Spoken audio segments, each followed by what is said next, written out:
All right, MYB community, thank you so much. Episode number 190 of the Minding Your Business podcast. I'm your host once again, Champ Ron. Entrepreneurship, real estate, trending news. There's no business like minding your own. Thank you so much for coming back.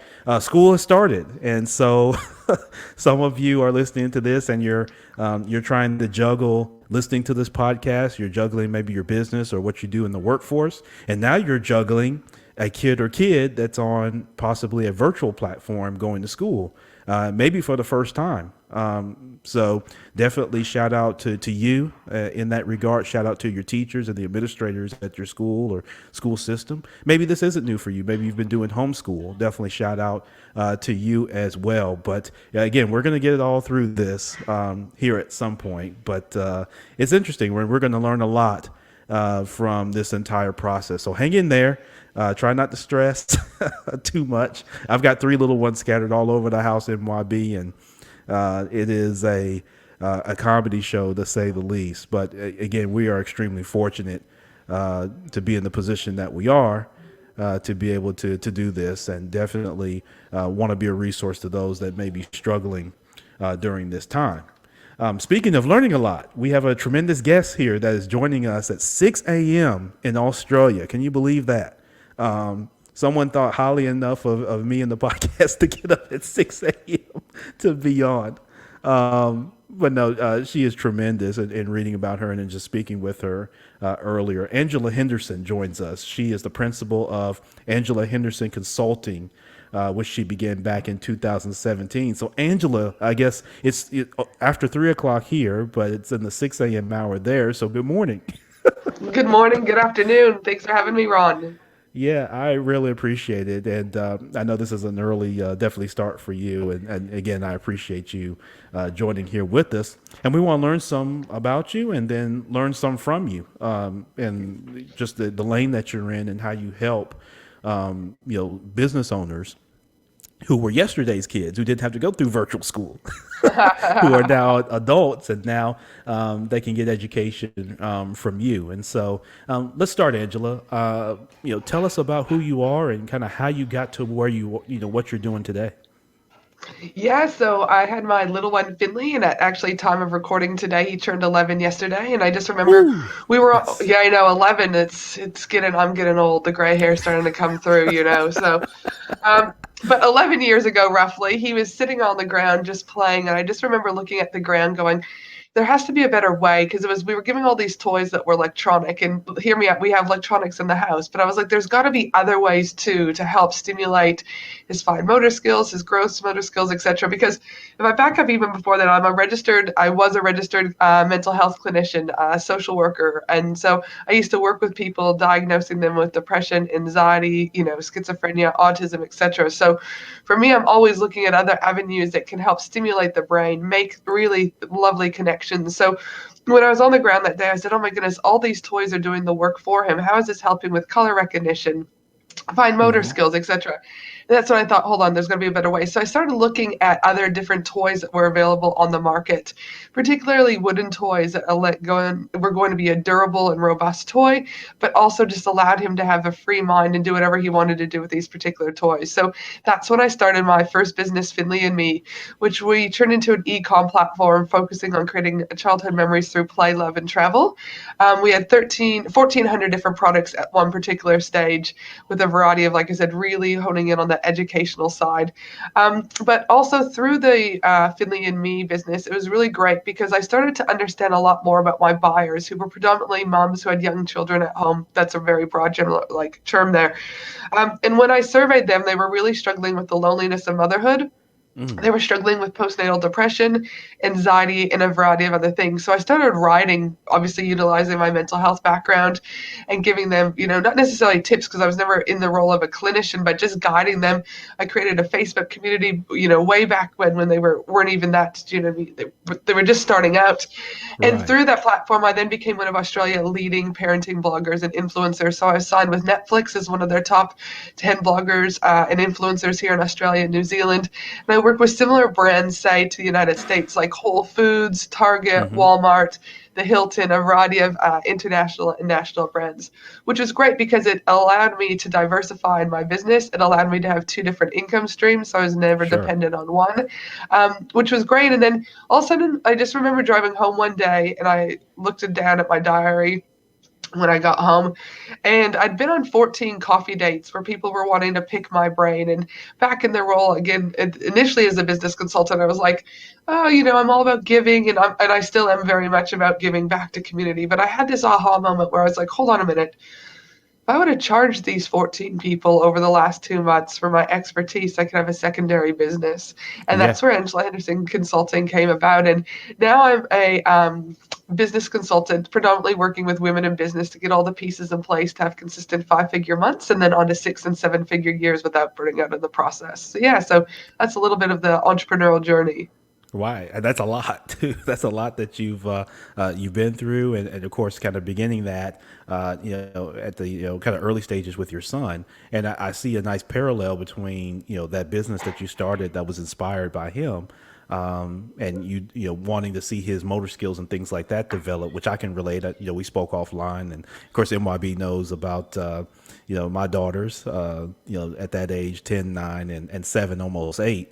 And my wife and I had that concern as well about how they would develop outside of scrolling on an iPad and on a laptop. And like you say, where devices tend to do everything for you, you make and lose some of that creativity that benefits you at a time, like you say, when you're working with women who are now adults and they're trying to level up their business. And so let's talk there, because one thing I'm really interested in hearing your perspective on, given your background too, Angela, is that human to human contact, and how you're talking about that from a youth standpoint. We become adults and we lose that a lot of times, because even in our business, there's so much software, there's so much hardware, there's so many devices, and there's so many ways that or things in technology that make doing business more efficient.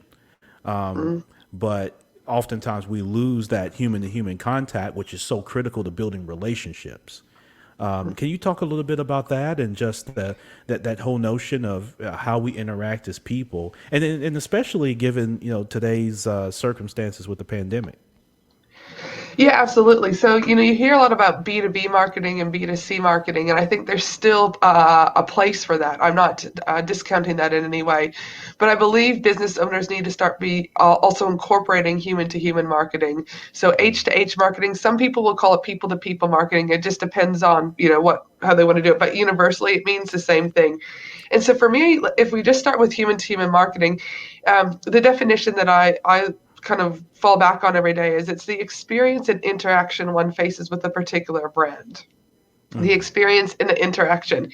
And an example that I use is when I was actually pregnant with Finley, I would go to this beautiful restaurant here in Queensland, Australia called Tognini's. I'm thinking of my other restaurant. And Tognini's is this beautiful Italian restaurant. And obviously pregnancy cravings would come in, and they make these beautiful like muffins the size of your head. And I started going there, and I would have one either crispy raspberry muffin or one crispy blueberry muffin. And when I started going, they were still really lovely, like, hi, how are you? Da, da, da, da. But then as they started to see me more regularly, because the pregnancy cravings continued, they were like, hey, what's your name? And how far along are you in the pregnancy? And then when we found out it was a boy, oh my goodness, we're so excited. Have you thought about names? And so what happened was it wasn't just a transactional occurrence that was happening. It was the experience and the interaction. And I'd Yes. encourage you, for those listeners out there, to really think about whether or not it's a favorite restaurant you go to, whether or not it's your hairstylist or salon you've been going to for 20 years. Because again, without the experience, you only have the interaction, or without the interaction, you only have the experience. But really, when you collectively think about human to human marketing, and what that means is that it's the experience and the interaction combined. And so how are you doing that in your own business? So often people are just so worried about the transaction, where I Yes. need to scale, I need to do this. And I'm not minimizing that, especially when we're in the startup phases, that it can be scary. And we are chasing where's that next dollar coming in while we're building the foundational elements to grow that and scale that business. But there comes a time that you have to, I would hope businesses start to realize that there is a human being on the other end of every transaction. Exactly. They are making a collective decision to purchase from you.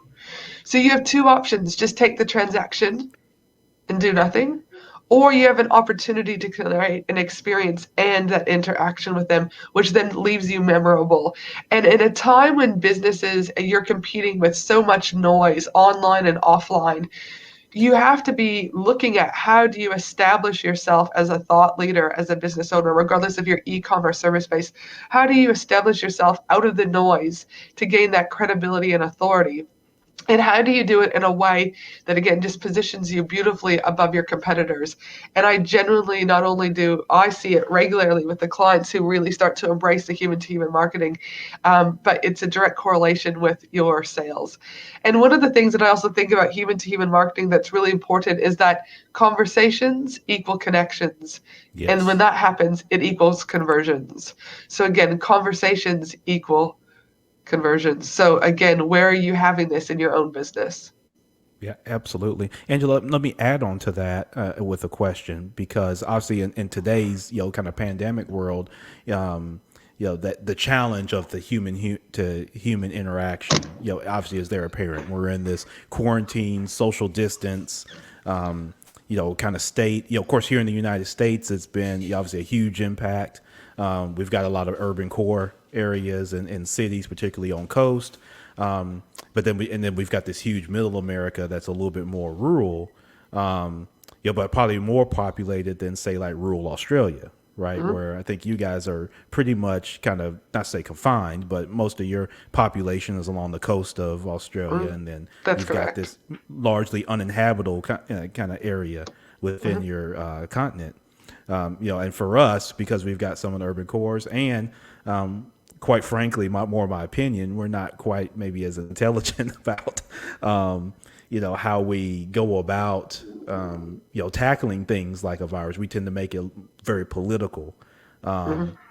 here, and sometimes that can have an impact. And so, because of that, it leads me to this question: how do business owners accomplish what you just described in a state where there's been gross limitations placed, whether it's Mhm. by people or by government, to be able to have that interaction? And I'm thinking about retail shops and even e-commerce stores and Mhm. across different industries. How do they engage that interaction and that experience, Mhm. to then have the conversations that lead to conversion? How do they do that in this current environment? I mean, my question would be, unless your phones are broken and your internet is broken, you can have human to human connection every single day, right? So Correct. I would hear a lot of businesses, oh, I can't do that, I can't do that. And I'm like, at the end of the day, but you can, you choose not to. So for me is every time a new client comes on board, is I like, regardless if they're working with me in my one-to-one program, my mastermind program, or my group coaching program, which is kind of my lower tier program, but still they're people. I pick up the phone personally and call every single person. Now, I have about 10 new people a month joining that particular program. So I'm not talking thousands and thousands, all right? So I still Right. have the capacity to do that, but pick up the phone. Mm-hmm. Here's the thing: most people won't answer because they don't understand who it is that's calling on the other end, first of Right. all. So people think, oh my goodness, it's going to take so much of my time. Well, cry me a river. That time, do you know what I mean, is what is ultimately like make time. All right. Because this is actually what it's going to feel longer. It's going to feel like a little bit more work. Yes. Because that's the other thing is everyone wants everything freaking automated at this stage. I'm Right. all about automating. One of my friends has been able to automate 100 hours worth of work through using Zapier, right? I'm Mm-hmm. all about it. But he still embraces human to human. So examples that I use is every time a new client, I was on the way to the Maldives for a mastermind a couple of years ago, and our cart had closed for my Profit Pillar program. And I think we had 10 or 12 people in that particular one. And I had to go Brisbane, Singapore into Mali, into the Maldives. And so what I did is I used Skype credit when I was in the airport at Singapore, and I called everyone. Mm-hmm. Now, out of those, I think it was 12, but out of those 12, only three people answered the phone. Everything else went to voice message. So I still Right. left a voice message, but then what happened after? Oh my goodness, Angela, thank you so much for taking the time to connect with me. I really appreciate that. No one has ever done that before when I've joined a course. Um, Another woman was like, no, there's no way this can be Angela. How did you get my contact number? She's on the way to the Maldives because they knew I was leaving and that I'd be in contact with them when I landed. And I was like, Yeah. no, no, no, no, it's me. I'm in Singapore, right? It's like, they're like, what? What are you doing? I'm like, I just wanted to welcome you to the program. So, like, you can still do it even though we're in a pandemic. The other thing that Hmm. happens is, whenever a client comes, any client comes on board, we also send them a welcome gift. And that Yeah. welcome gift is personalized based on what their needs are. It's Hmm. not me giving them an Angela Henderson Consulting notebook and an Angela Henderson Consulting pen. Why? Because that shit just gets thrown away. Yeah. Really, I don't know Hmm. about you, but Yeah. you take it. Oh, this is so fun, Yeah. but it's Another easily mug. to Yeah. disconnect. Yep, and throw it in the bin. So what I've done with one of my one-to-one clients is she's created bamboo plaques. And when they come on board, they fill out this form that says, what is the exact name of your business? What was the exact year it was established? And what is your home address? Now, again, that's not me manually doing it. It gets zapped from when they enter into my program. That gets zapped an email to my designer. My designer sends it out. Hmm. But what happens is they then get this personalized gift because I'm creating an interaction and experience with them, not about my brand. All right. They go, oh my goodness. And they've got that piece that I send them. It literally every time I hop on a call or whatever, it's that piece is there. So Hmm. you can still create human to human connection without having to actually be physically touching someone. All right. So Yeah. I think it's really important to understand it's not just that face to face stuff. You again, e-com businesses, yes, you can get hundreds of orders in. You might not call up every single person, but still it might be that you designate an hour, 2 hours a week to a particular person from your team who are calling up, a handful of your clients, right? Right. And just saying, hey, we just wanted to double check that you received your parcel. Did you like it? Do you have any feedback? Again, the unique point of difference between you and what everyone else is doing. Yeah, absolutely. That's a differentiating factor, definitely for sure. Yeah, one of the things that you kind of touched on that's been heavy on my heart as it relates to business owners is the pure laziness. So what you described was not, while it's not easy, it's very simple, right? Mm, What I found is that business owners, and this is at all levels, get very lazy when it comes to that kind of thing. Because, mm, like you said, it's going to take too much time. I'm not going to get anybody. I'm just going to be leaving voicemails. It doesn't add to my bottom line, profitability. I want to spend all my time doing, like you say, helping automate these processes and that sort of thing. And so it's the laziness that creates excuses a lot of mm. times that comes, I think, with business owners on that. And so I'd love to hear your kind of expanded thoughts on that. How business owners can get past that laziness, Angela, of viewing like what I just said. Even a restaurant, right? Whose your business might be predicated on a lot of face to face. A restaurant owner picking up the phone and calling recent, diners and saying, hey, just want to be able to connect. Like you say, not making it all about them, right? Or their brand or sending them another mug, right? Yep. But learning more about them, finding out, more that they can know and kind of interact and create that connection with them, will pay, huge dividends down the line. Even as Yep. things start to evolve, with whatever the world evolves into as we go through these Mm. times. A quote that I go back on often is I've learned that people forget what you said, people will forget what you did, but people will never forget how you made them feel. Yes, How absolutely. within your business are you making people feel and not just another transaction? Hmm. Because once you make them feel, they're going to stick around long term. And we also know for those haters out there that are like, oh, this is going to take too much work. The thing is it costs a lot more for a business to acquire a new lead than it does to keep the people that are already buying from you and upselling them right later on. Right. Yep. And so Exactly. the thing but so if you make them feel like they're wanted and part of your community from the very beginning, and that they're actually genuine, their feelings and their voice, etc., are validated, like they're there, and people also forget it's like they become your minions. So if you've got 100 people in your community, for example, and you've really nurtured that human to human marketing element, those 100 people now are talking about you on Instagram They're talking about you on Facebook. The next time someone wants to go to an Italian restaurant, they're like, oh my goodness, my favorite restaurant, you have to go here.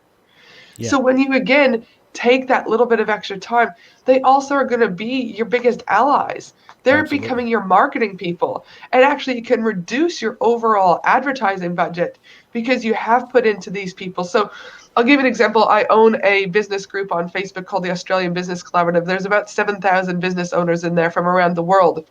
Yeah. And I can't tell you how many emails I get. Every person gets welcomed into the group. No comment gets left behind. Not to say that that doesn't happen on occasion just because of the nature of it, but like my team are on there commenting, making sure that people feel like they're part of the community. Yeah. People are like, yeah, but that's 7,000 people. What happens when you get to 20,000? I'll find a solution. Mm-hmm. So again, it comes down to there's no magic way here, Ron. Is at the end of the day, you have a choice. Yeah. You have a choice to wake up in the morning and incorporate it. You have a choice not to. But don't, bitch and moan, Ron, if things aren't Mm-hmm. working. Don't get upset if you don't have a relationship with your clients. Don't get upset if they're not returning customers. Because ultimately your business is driven by you as the business owner, and it's up to you to decide how you lead your business, how you show up Mm-hmm. in your business, and how ultimately you treat that community of buyers. Yep, absolutely. No, all duly noted. And again, we have to get past that. And NYB, I hope you're taking notes with that. We have to get past the laziness piece of it, and the poor attitude, and the whining, and the bitching, and the moaning, and all that type of thing. Everything that can happen, or that people allow to happen. At the end of the day, a lot of things just come down to, are you going to do it or not, right? Yep. And you don't And have to do anything. Do you know what I mean? I'm like, you yeah, don't generally have to, but I'm telling you, my clients that infuse H to H marketing, I'm telling you myself, I don't make hundreds and hundreds of thousands of dollars because I've done it how everyone else has done it, right? And yeah, there's this funny thing that I talk about when I'm presenting about human to human marketing. To me, there's three reasons why, Ron, you really need human to human marketing. And the first one, and I know this might be mind blowing for some of your people, is that most recent studies have concluded that your customers are human.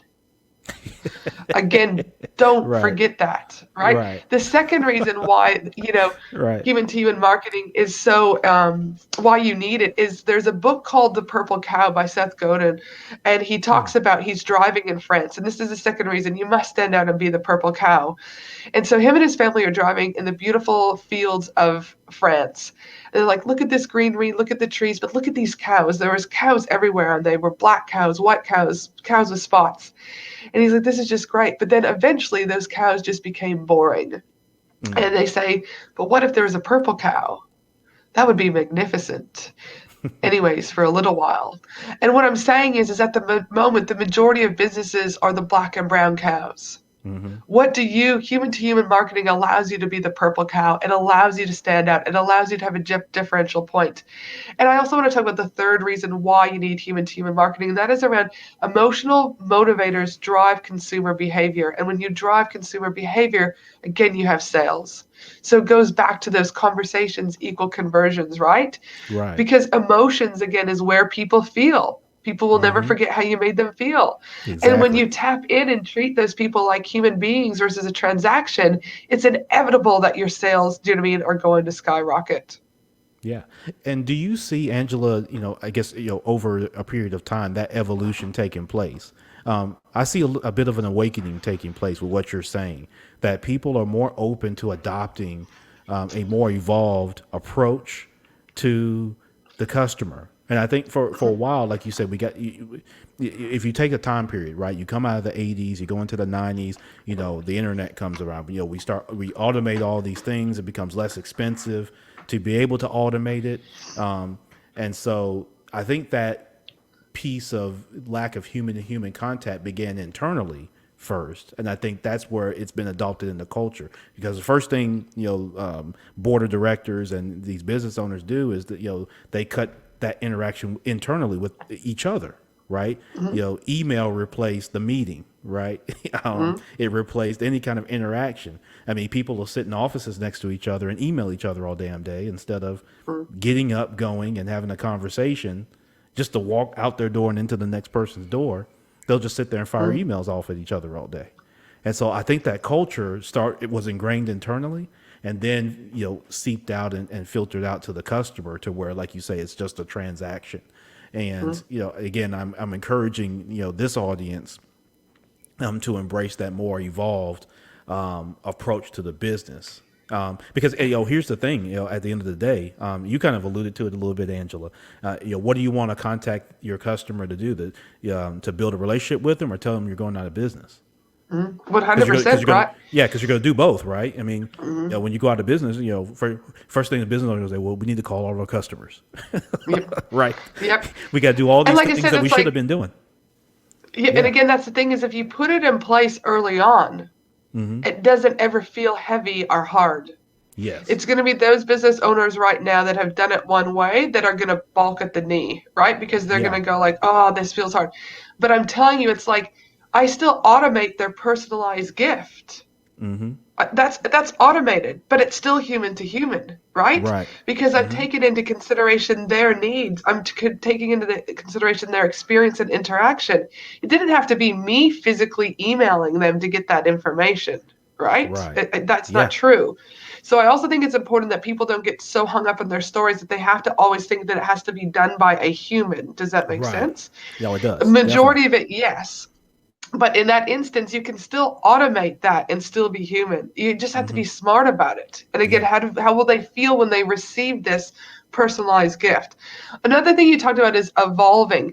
And I think it's important to talk about the sales process in human to Yes. human marketing and what that looks like.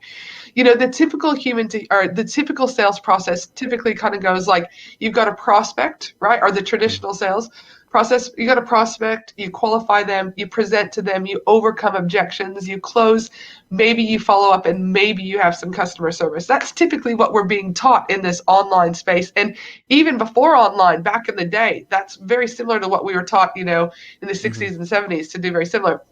There's Yeah. this amazing book, and if your listeners have never read it, I read it literally a few times a year. The book is called The Go-Giver by Bob Berg and John David Mann. Literally one of the best books I've ever read. And so they talk about in depth about this traditional sales process, but they really big about human to human marketing. And so they flipped it. They flipped it to the Go-Giver sales process. And what they say is create value, touch people's lives, build networks, be real, stay open, and inevitably you will become profitable. Now, people aren't talking about that because they're talking about you should do it the first way, the traditional way.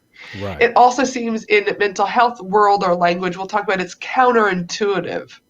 What do you mean I should create value? What do you mean I should touch people's lives and connect? What do you mean I should be real and stay open? How could that possibly lead to profitability? But I'm here to tell you, I've done it with both of my businesses. All right. And I've both, been very successful with both of those. Clients of mine that infuse this are equally very successful. And again, they're there long term. Human to human marketing is not a short term fix. It's a long term business strategy because you want to be a business for as long as you can. So Yeah. I think it's really important to be able to understand what you're being told from a traditional sales process, but the go-givers, again, is that create that value, touch people's lives, build networks, be open, be real, stay open. You will be profitable. Yeah, no doubt about it. Angela Henderson is our guest today on the Minding Your Business podcast here, episode number 190.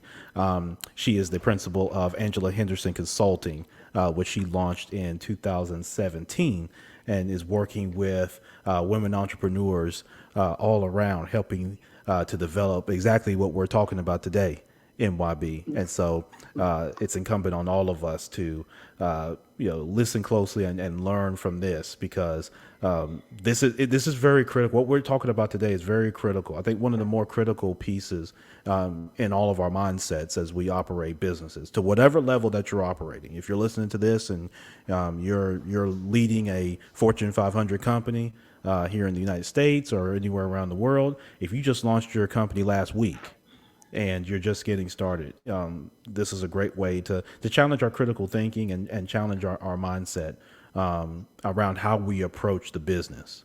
And if anything, these times are you hear all these terms about being agile and being able to adapt and being able to pivot. And all those things come into play. But just the mindset of how you interact with your customer and your prospect is just truly critical. Angela, so with your current clients, what are some of the big things that you're working with them or some of the common things that you find that you really can help them with, even outside of human to human kind of marketing? What are some of the top one or two things that you're really seeing now? Well, listen, whenever someone works with me, regardless if like, I work with one of Australia's top plastic surgeons, a variety of, influential people, the reality of it is I don't care if you're one of the top or if you're just starting out. The principles still are the same with me in order to grow a sustainable and profitable business. So, and especially during COVID, right? Yeah. Is the first thing, as I say, is there's no quick wins. If we all were millionaires overnight, we all would be millionaires overnight. So there Right. is an essence. I'm not saying you have to work harder, you have to work smarter. And so one of the first things that I look at any business owner, regardless of COVID or not, is what foundational elements do you have in place in order to build upon that business?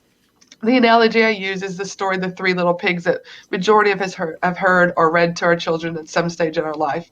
Sure. Most business owners come to me and they've got a business made out of hay or a business made out of sticks. It's structurally there, but it wouldn't take much for COVID, a divorce, something like that for that business to crumble.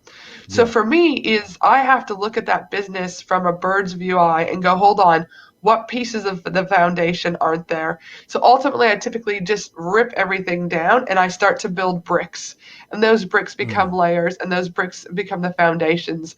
So even if we have COVID come, aka baseball goes through our window of our brick house, we're still structurally there. Yes, it Right. sucks. It's an inconvenience. We're going to have to pay some money or lose some money, similar to Yeah. some businesses in COVID, but we're structurally there. And so I Hmm. really look at those core foundations is one of the, regardless of any business that I work with and regardless of any pandemic. And I really encourage business owners to go back. I look at first thing is your product. Have you actually validated your product? A lot of business owners will come to me and their product is, I'm like, listen, I can't polish a turd, is what it comes down to. Like, I Right. literally cannot polish a turd.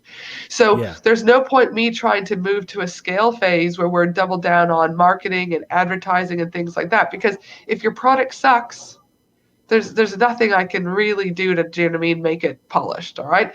So Right. really go back and look at your foundational elements in your business. Because I'm telling Hmm. you, regardless of where you're at in business, any business owner I've come to me has to go back to foundations. Yes. Even, and it might just be for a few months. It isn't necessarily forever, where some of those in startup might be in that foundational stage for say 6 to 12 months and maybe longer, but Yeah. we do. So what is your product? Is it good or is it bad? Do you really have clear messaging and understanding your ideal client? Do you have a conversional website? This is really big. So many people are building their asset on other people's real estate, Facebook, Instagram, LinkedIn, TikTok, etc. No, Right. you need your own conversional website, not a freaking pretty website. Don't give me that shit. Give me one that literally, if someone were to be hearing impaired or to be visually impaired, could land on your website and still Hmm. convert. It is Yes. up to you to create an ecosystem that is working 24 hours a day, 7 days a week with clear messaging above the fold, call to action, lead magnets, etc. Because that is what's going to, do you mean, build your business. Do Right. you have sales funnels in place? Do you not have sales funnels in place? Do you have content marketing? What's your marketing plan in place? And then, it's eventually we've got solopreneurs, and then what's your team? What's your systems? And also, more importantly, it doesn't matter how much strategy I give business owners, Ron. Ultimately, it comes Yeah. down to mindset. Do you Yeah. have a fixed mindset or a growth mindset? Do you have the capacity to acknowledge when you're in the wrong? Do you have the capacity to understand that the lessons and the mistakes and failures you think you're making are actually reframing that and going, these are the lessons you need in order to get you to the next level in your business? Yeah. So Absolutely. for me is I can work on strategy till the cows come home, but if you've got a shitty mindset, you're not going to hear the strategy because you're too fixated on, boo, this isn't going to work. So yeah, so that's a Yeah. little bit about how I look at people as overall business. Yeah, absolutely. And one point that you hit on that really struck, along with everything that you just said, Angela, is that notion of social media. And I think I want to speak to this because a lot of our audience tries to build their business almost solely off of the back of Instagram or Facebook or now even Don't TikTok give me or heart palpitations, Ron. I may have to do that this morning, Angela. Yes, like So, geez what are your Louise. thoughts on that? Because I've said that same thing. I've actually been ridiculed for saying this. So I'm glad you're saying it this time and not me. Geez Louise, no. But yeah, people What you're building their saying, I'm gonna entire get hate mail. platform. No, if I, you have I've all gotten your plenty. eggs in one Yeah, basket, geez Louise, like what yeah, are you drinking at 8 a.m.? I mean, no judgment if you are, but I mean, what's going on here? You cannot literally, if there's anything that I would ask any of your listeners to do right now, other than the human to human marketing, is assess where they've built their assets. I right, see Facebook accounts, Instagram accounts get shut down weekly. All right. So again, if you're building everything on those platforms, know that your entire business can be shut down. I'll give you an example. A guy rang me actually, and I do work with men too, but predominantly women. And he said, I heard you speak on digital marketers yeah, podcast. And I was like, yeah, that's great.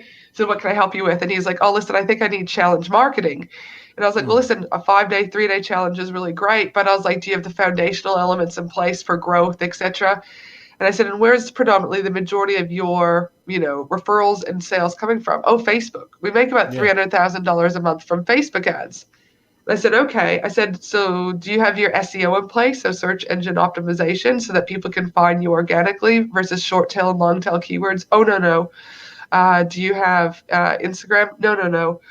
We just use Facebook ads. So I said, so theoretically, do you have an email list? Oh, well, only of those who have bought. Okay, so if Facebook closed your Facebook ads account down tomorrow, you would mm-hmm, go from 300,000 to $0 because you've got no other way to connect with clients. Yeah? He didn't see a problem with that. I'm wow, like, you have to be crazy yeah, because have to be, like seriously, shit, you have to be right, crazy. And I don't know which guru is telling any of your listeners out there to do this, but it is not. It is a high risk business model. And if I guess if you're a gambler and you want to do that, right? But for right, me, is you need to be building a sound website. So for example, my traffic to my site on any given month will range between 38 to 44% of my traffic is found organically. People are mm-hmm, finding me via typing in Angela Henderson, business coach for women, business coach Brisbane, whatever those my keywords are. So even if I lost Facebook and Instagram and LinkedIn tomorrow, mm-hmm, I still know that 38 to 44 people out of every 100 will still find me. Would my mm-hmm, business still take a hit? Yes. But would I still be there? Yes. Do I still have my email list to fall back on? Yes, because those are my assets. right, Facebook, Instagram, and those other places can't take that away from me. So for the listeners out there, you must be building your own ecosystem. You must be building your own race course. mm-hmm. I'm not saying you don't use the other platforms to complement your business, but it isn't where your business predominantly is secure. Right, exactly. And that whole thought, because the other thing that I've always said about that, Angela, is owning your own content. Yeah, to me it would drive me 100%. it drives me crazy. When if you build everything off of Facebook and TikTok and Instagram and all these places, and they own none of us read the terms and conditions, right? Yeah. So when you Uh-huh. sign up for Facebook, nobody reads that shit, right? And so Yeah, then what nope. happens is and embedded within that is the fact that anything you post on, say, Facebook or any of these social media sites, they own. They own and they Mhm. can do whatever. They can profit off of it. If you put some really dope content out there and Facebook can go sell it to the Russians or Yep. anybody else that they want Mhm. to, I kid, kind of. Um, Hashtag whoever true they story. right, whoever they sell it to, right, they can make whatever money off of your and some people, they're of this mindset, this poor mindset that, well, it doesn't matter as long as I can do, whatever I want to do, right? Yeah, if they make a bunch of money, they're supposed to. They're a billion. We have that poor kind of broke mindset. But I love to hear your thoughts on that kind of piece of it, the ownership of content. And I know you were speaking on a lot of that earlier. Is the reason it's so important to have your own platform is, I mean, a big piece is so that you actually own your content and everything that you're putting out there so that your target audience can connect with you.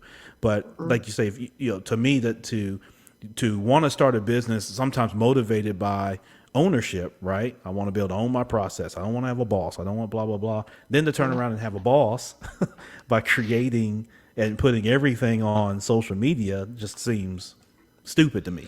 I mean, I'm just gonna say it Yeah, that way. It seems like I said stupid. again, it's like again, use social media to complement it. But like for example, I too have a podcast, the Business and Life Conversations podcast. You too, right? So it's like every Right. week we're producing content that is our content. It might be hosted on someone else's platform or hosted wherever, but we Right. still have the raw data that if we Yes. were to say lose everything, we still have that still sitting on a Dropbox. It's still our podcast, right? Right. Our blog Exactly. articles are still our blog articles that we can distribute and continue to get traffic if it's, you know what I mean, done properly with search engine optimization.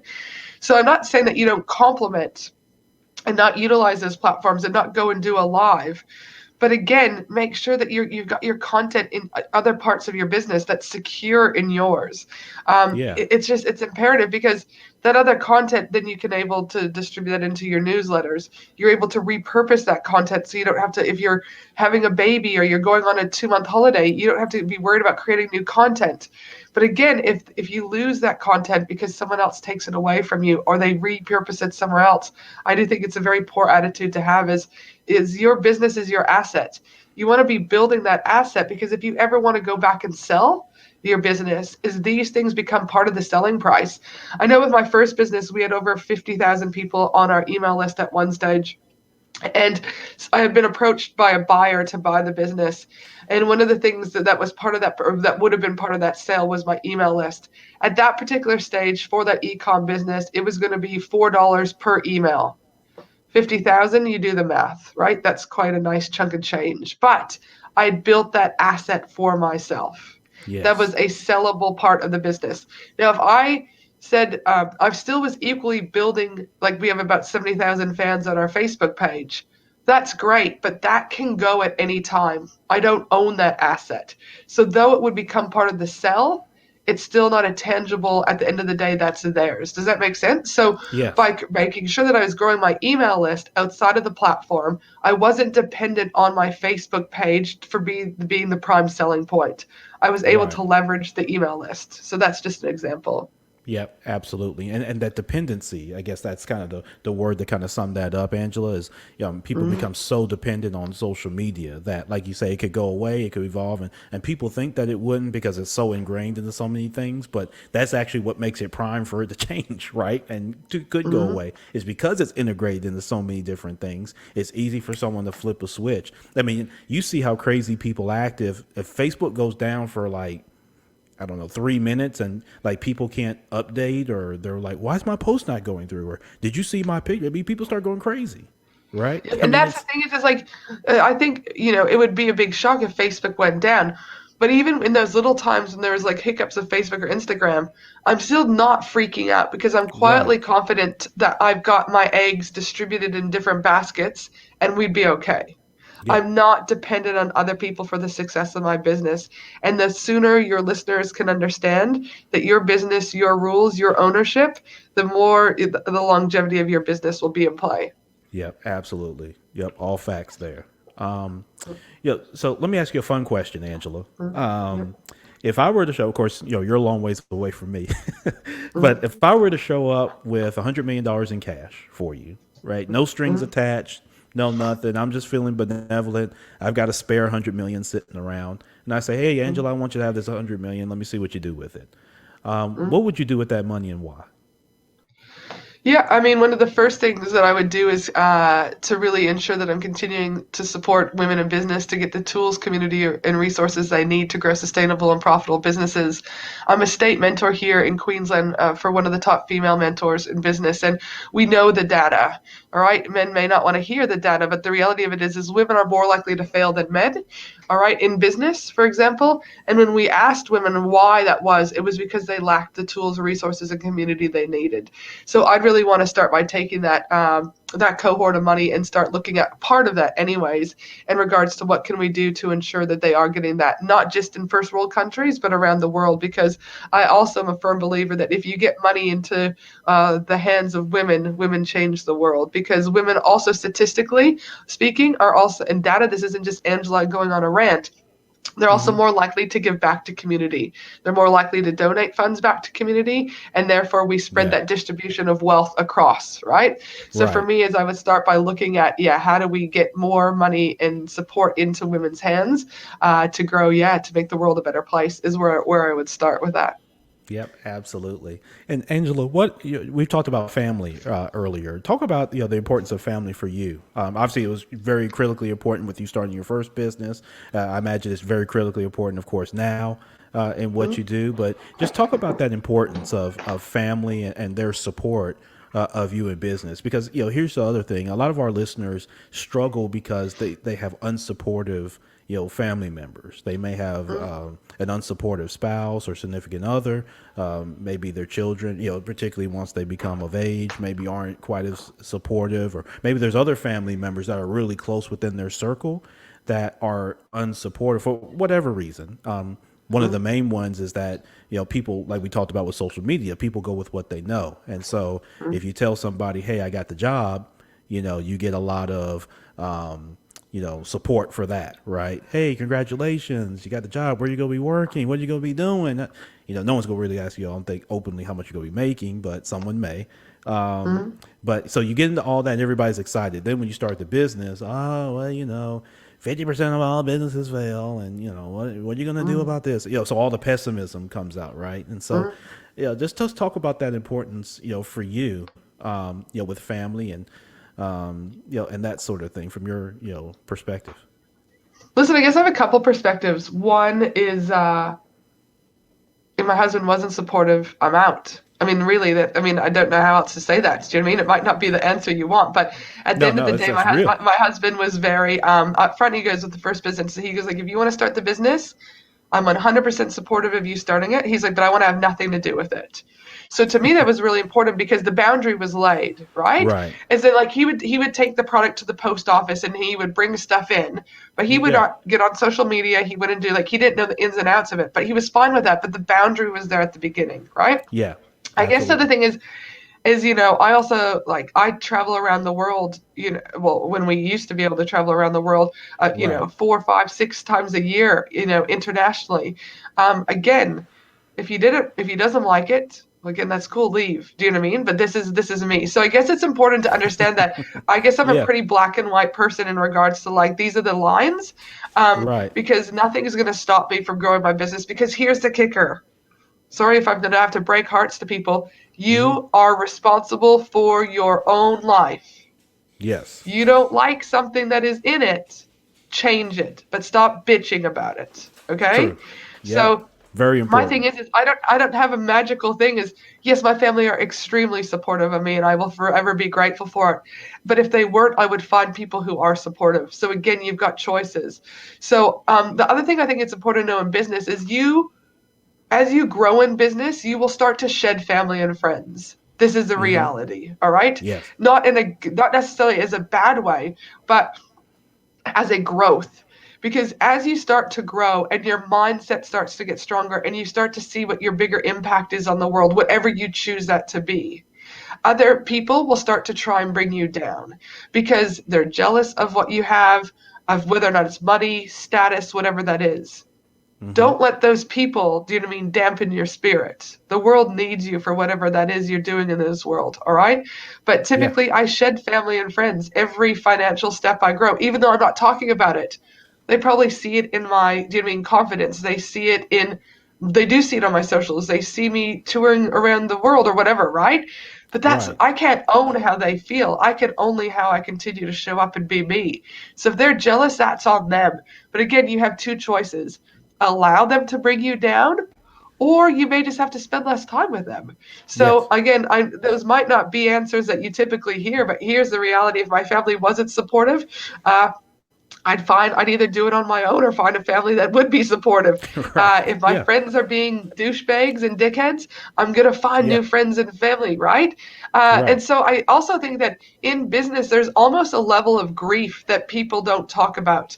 Because as a mental health clinician, wherever there is loss, there is grief. So even in this pandemic right now, children are grieving substantially. Adults are grieving substantially. And there's even a report I read by a psychologist in the UK talking about everyone will have a level of trauma at this stage, right? Depending on environmental, where you live and what you've seen. But at the end of it is we all have grief in business.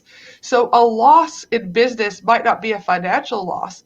It might be the loss of family and friends who were there at the beginning of the journey and who aren't there now.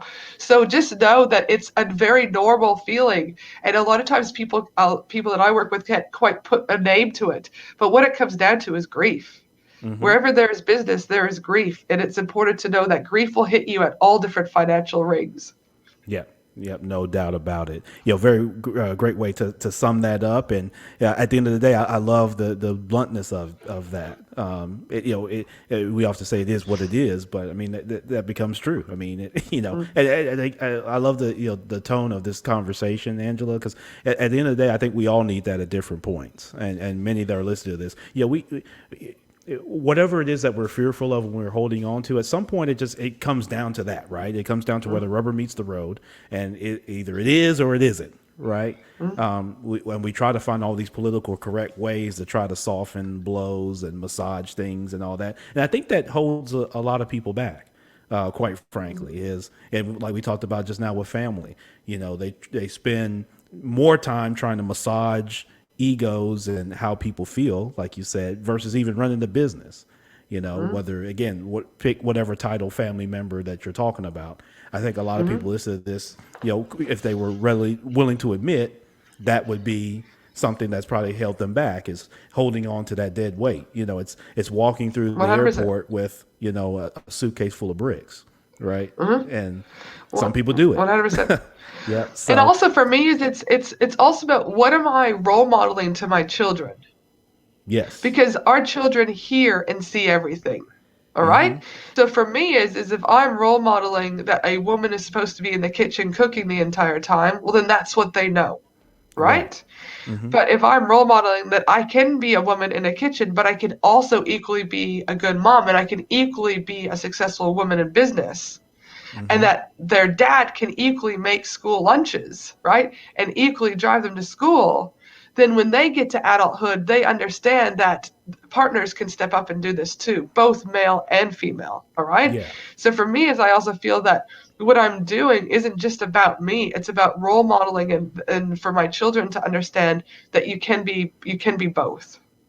Yeah, exactly. And it's that diversity, and a lot of times we get so caught up into these specific roles. It's such an old school kind of mindset, but we have these specific roles within genders instead of just a get it done approach. Like my wife and I's role is get it done. It's not just so about my gender and her gender and then who's supposed to do different things. It's about did we get it done or did we not? And what was the reasons or excuses, whichever one you choose that you're going to give, on why something did or didn't happen.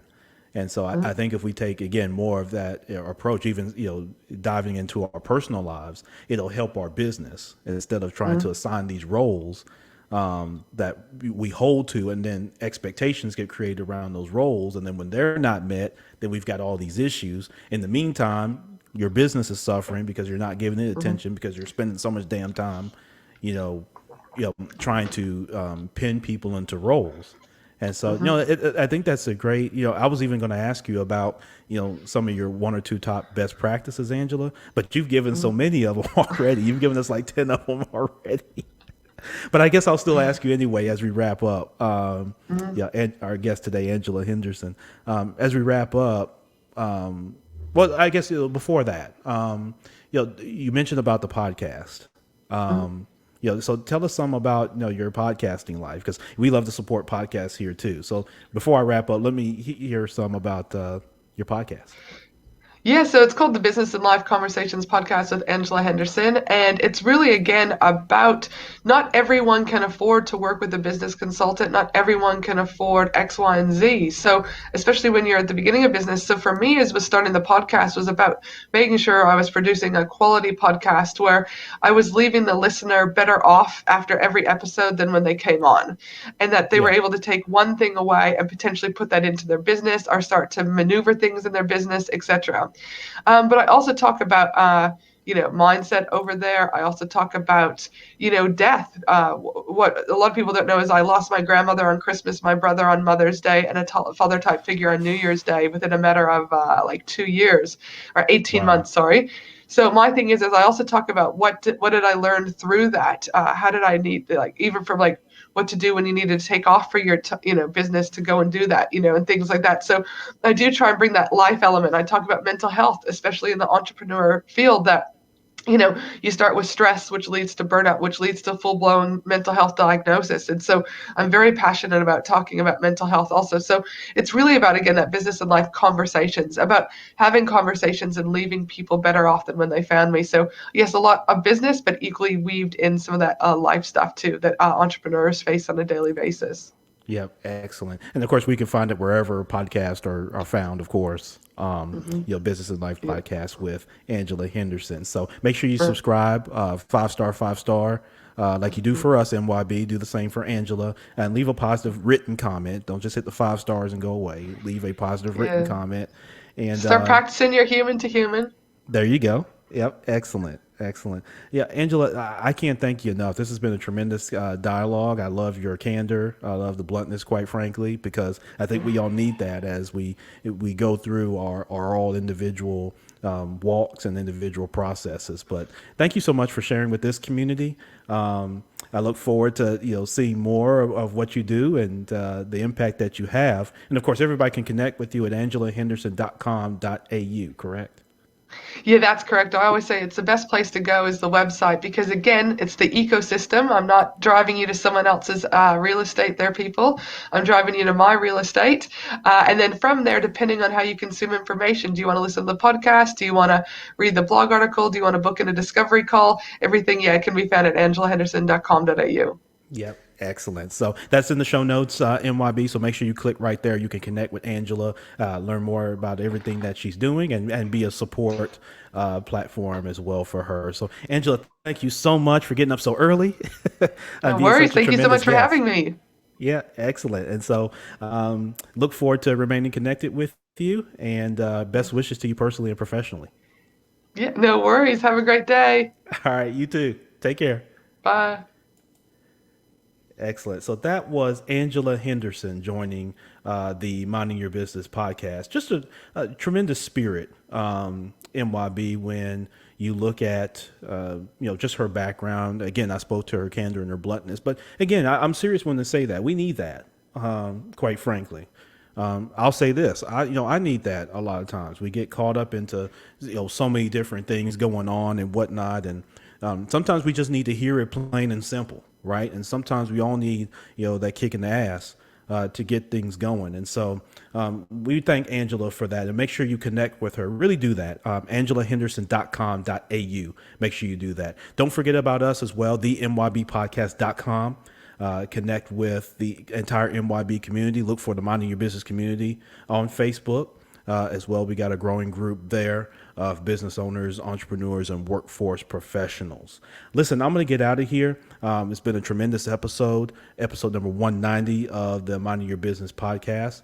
Entrepreneurship, real estate, trending news. There's no business like minding your own. I'm Champ Ron.